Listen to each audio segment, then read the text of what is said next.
আসেনি।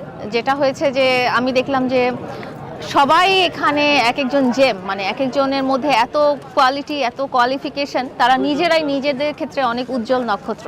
তো সবার সাথে পরিচিত হয়ে আমার আসলে ভালো লাগলো, কারণ এখানে বিভিন্ন পেশার, বিভিন্ন সমাজের এবং বিভিন্ন ধরনের আইডিয়াস আছে, যাদের বা মনে অনেক প্রতিভা আছে। এই ধরনের মানুষের সাথে আমি এখানে পরিচিত হলাম। আমার নিজের জীবনের জন্য অনেক কিছু আমি শিখতে পারলাম আসলে, যে তাদের কাছে কিভাবে ইন্সপায়ার্ড হওয়া যায়, তাদের কাছ থেকে কিভাবে উৎসাহিত হওয়া যায়, সেটাই দেখলাম। সামাজিক যোগাযোগ মাধ্যমে আমি আসলে সিরিয়াস কোনো বার্তা দেই না।